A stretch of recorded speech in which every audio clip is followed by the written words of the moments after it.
इमाम अली मकाम ने पटका बांधा, सर पे दस्तार बांधी, मौला अली की तलवार पकड़ी, नबी पाक का इमामा बांधा और घोड़े पे सवार हुए तो कहने लगे ज़ैनब घर तेरे हवाले और मैं अल्लाह के हवाले, घर तेरे हवाले और मैं। और फिर इमाम हुसैन निकले, इमाम अली मकाम निकले। रावी कहते हैं कि ये जलवा पहले भी बड़े सोने थे पर आज जो रंग देखा वो कभी नहीं देखा। क्या अंदाज था, जिधर जाते नारा लगाते तो हद हो जाते।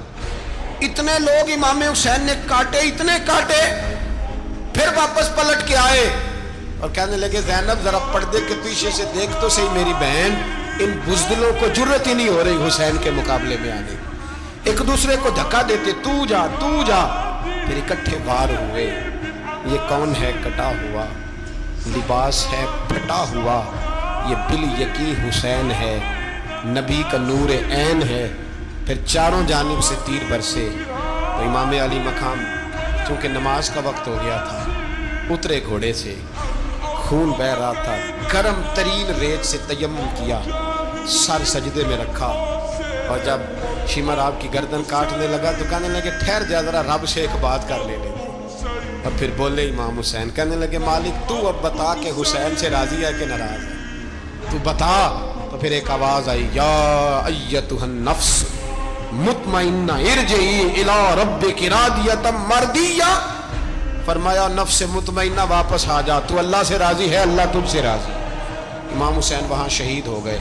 अब ये काफिला इमाम हुसैन का सर काट, जरा देखना गौर करना, सर काट के नेज़े पे रखा है, जिस्म करबला में पड़ा है। औरतों को घोड़ों पे बिठा के ले जाया गया यजीद के दरबार में। यजीद, पहले उबैदुल्लाह इब्ने ज़ियाद ने बदतमीजी की, फिर यजीद ने की। सऊदी अरब का एक मौलवी बोल रहा था, सऊदी अरब का, उनसे भी बड़ा इश्क है, जिसने तकरीर सुननी हो मेरे पास है। हमें लोग मशवरे देते हैं कि जो यजीद को अच्छा कहे और हुसैन को बागी कहे उसको हम इमाम मान लें। उस बेशरम बेहया को जो नबी पाक के घराने के बारे में बके उसे इमाम। सऊदी अरब में मस्जिद नबी में दर्स देने वाला जिसने तकरीर सुननी हो मेरे पास है। वो कहता है यजीद तो बड़ा अच्छा आदमी था, उसने तो बड़ी खिदमत की, तो मैंने उसे कहा रिश्तेदारी कर ला यजीद के साथ, करीब हो जा। शर्म नहीं आती? आज भी नबी पाक का दिल दुखाते हो, हया नहीं आती? यजीद छड़ियां मार रहा था, छड़ियां इमाम हुसैन के लबों पे। तो नमान बिन बशीर सहाबी थे, बोल पड़े, कहने लगे यजीद बदबख्त, हाथ पीछे उठा, मुझे अल्लाह की इज्जत की कसम मैंने सैकड़ों बार नबी पाक को इन होंठों को चूमते देखा है। हजरत जनाबे ज़ैनब औरतों के मजमे में पीछे होके बैठी हैं। यजीद के पास जब पहुंचा लश्कर तो यजीद कहने लगा देखो अल्लाह ने मुझे इज्जत दी और मेरे मुखालिफों का क्या हाल हुआ।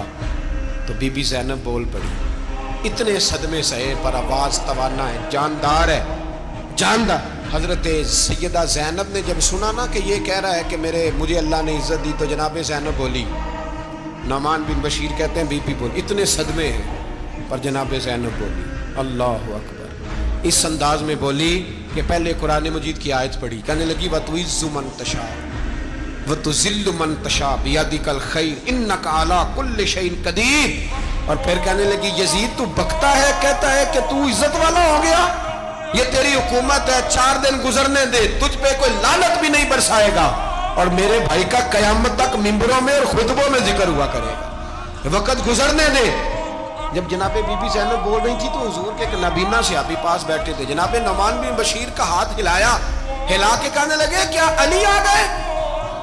तो अली की आवाज लगती है, जिब्रील अमी बोल रहे हों जैसे, हिकमत के गोहर रोल रहे हों जैसे, दरबार दमिश्क में बीबी ज़ैनब का खिताब, मिंबर पे अली बोल रहे हों जैसे।